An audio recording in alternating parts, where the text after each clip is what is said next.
AZ story TV. আসসালামু আলাইকুম বন্ধুরা, আজকে আমি তোমাদেরকে যে গল্পটি শোনাবো সেটা হচ্ছে জলপরীদের সুইমিং পুল পার্টি। বন্ধুরা, এই ভিডিওটিকে যদি তোমরা 50,000 ভিউ আর 1000 লাইক দিতে পারো তাহলে কালকের ভিডিওতে আমরা লাকি 10 জনের কমেন্টের ছবি আমাদের ভিডিওতে দেখাবো। ওয়াও, কি বলছো তুমি? এটা তো আমাদের বন্ধুদের জন্য দারুণ একটি সুযোগ, তাই না? আমি ঠিক কথাই বলছি। তো বন্ধুরা, তোমরা দেরি না করে এখনই লাইক দাও, কমেন্ট করো আর ভিডিওটিকে শেয়ার করো। আর হ্যাঁ বন্ধুরা, কালকে লাকি 3 জন উইনারের নাম আজকের ভিডিওর লাস্টে আমরা বলে দেব। তো চলো বন্ধুরা, দেখে আসি জলপরীদের সুইমিং পুল পার্টির গল্পটি। শুক্লা সাগরের নিচে জলপরীরা বাস করত। ওখানে ওদের অনেক সুন্দর একটি রাজ্য ছিল। ওইখানে 2 জলপরী বোন বাস করত, সোনালি আর রূপালি। ওরা 2 বোন অনেক চঞ্চল ছিল। শোন, চল না আমরা সবাই মিলে একটু ঘুরে আসি। আমরা তো এই রাজ্যের বাইরে যেতেই পারি না। রানীর জলপরী জানলে আমাদের খবর আছে। আরে কিছুই হবে না, চল না। হ্যাঁ হ্যাঁ, ও ঠিকই বলছে, চল আমরা যাই। এরপর ওরা সব জলপরীরা মিলে সাঁতার কেটে অনেক দূরে চলে গেল। তারপর ওরা সাগর থেকে উঠল। দেখলো ওই সাগরের পানি অনেক কালো আর চারদিকে অন্ধকার। একে রূপালি, আমরা এটা কোথায় আসলাম?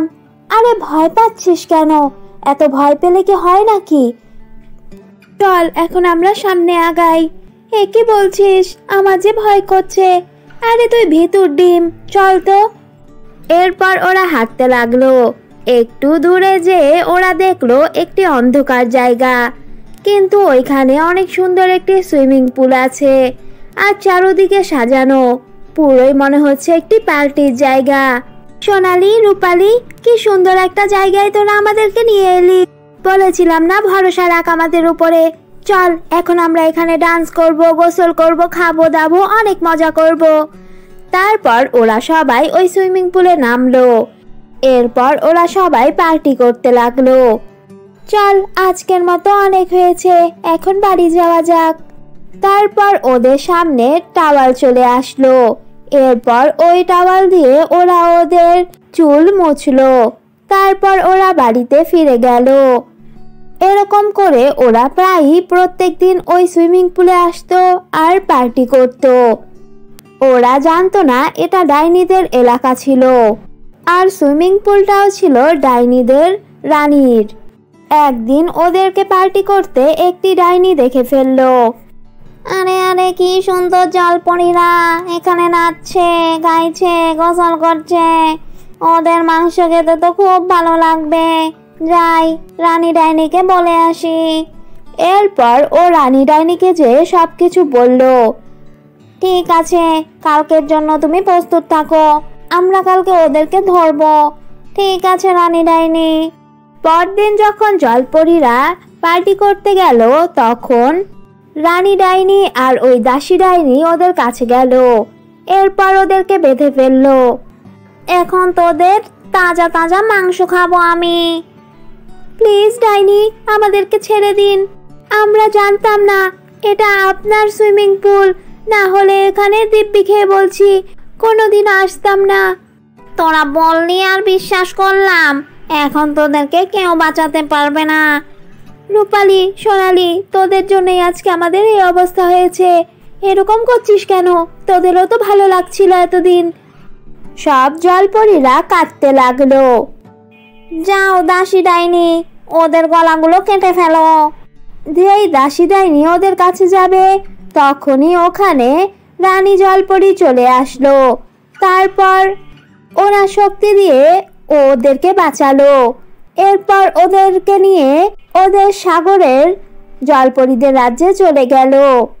রানী জলপরী, আমাদেরকে মাফ করবেন, আমরা আর কোনোদিন ওখানে যাব না। সেটা তো ঠিক আছে, কিন্তু আজকে যদি আমি তোমাদের পিছন পিছন না যেতাম তাহলে তো তোমরা সবাই মরতে। এরকমটি আর কোনোদিনও করবে না। এরপর জলপরীরা ওদের ভুল বুঝতে পারলো। তারপর ওরা ওখানেই খুশি খুশি থাকতে লাগলো। অনেক বছর আগের কথা, পরীনগরে সাবিতা নামের একজন রানী পরী বাস করত। উনি অনেক ভালো একটি রানী পরী ছিল। রাজা রানী পরীকে অনেক ভালোবাসতো, কিন্তু বিয়ের অনেক বছর হয়ে যাওয়ার পরও ওদের কোনো বাচ্চা ছিল না। এটাতে রানী পরীর অনেক মন খারাপ হতো। দেখো, আমার কি কখনোই কোনো বাচ্চা হবে না? হবে, তুমি ধৈর্য ধরো, মন খারাপ করো না, আমি তো আছি তোমার পাশে। হ্যাঁ, আমি জানি তুমি আমার পাশে আছো, কিন্তু আমার যদি কোনো মেয়ে না হয় তাহলে এরপরে রানী পরী কে হবে? সেটা নিয়ে তুমি চিন্তা করো না, একটা না একটা ব্যবস্থা হবে। রাজা রানী পরীকে অনেক ভালোবাসতো।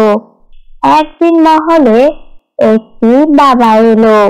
সেই বাবা রানী পরীকে বলল, দেখেন রানী পরী, আপনি 3টি কুয়া খনন করুন।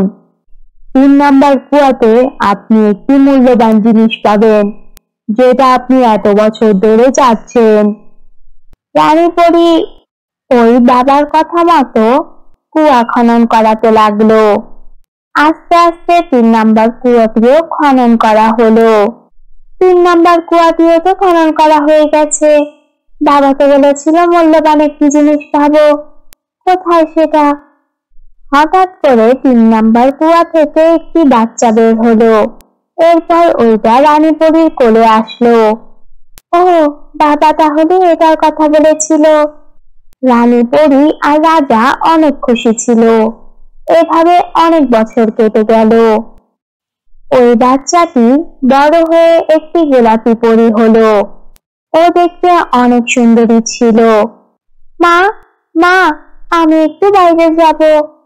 না গোলাপি, তুমি বাইরে যেতে পারবে না। আমি যখন যাব তখনই আমি তোমাকে নিয়ে যাব।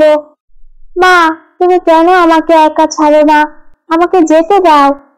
না না গোলাপি, তুমি যেতে পারবে না।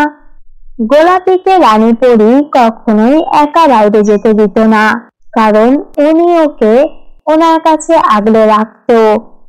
একদিন গোলাপি পরী কাউকে না বলেই বাড়ির বাইরে চলে গেল।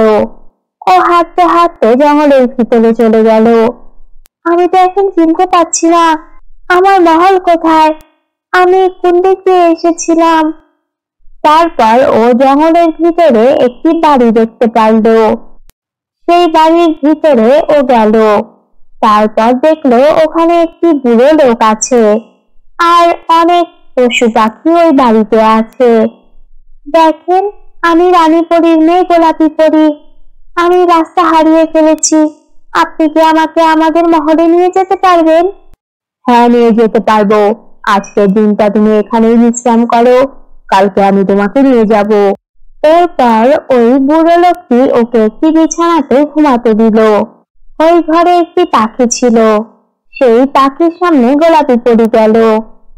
দেখো, তুমি এই বিছানাতে ঘুমিও না। ঘুমালেই তুমি আমার মতো পাখিরা অন্য পশু পাখি হয়ে যাবে।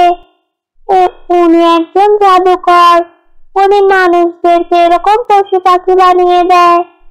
তুমি যদি আমাকে ওই পানি ছিটিয়ে দাও তাহলে আমি আবার মানুষ হয়ে যাব, আর বাকি সবাইও হয়ে যাবে।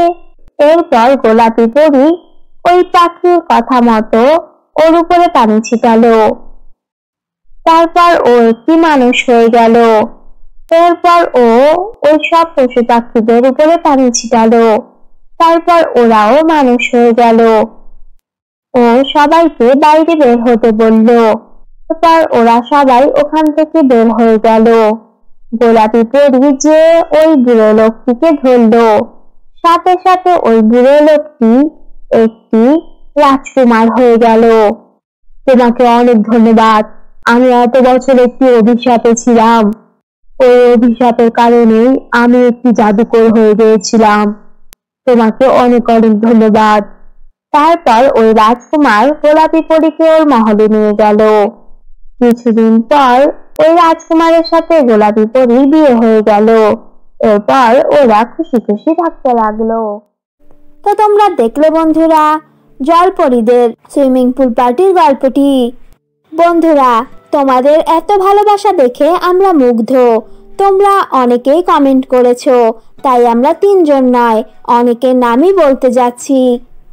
উজ্জ্বলা মিত্রা, ফুড পার্ক, অমিতা দেবী, আহানা রাফিন, শেখর দাস।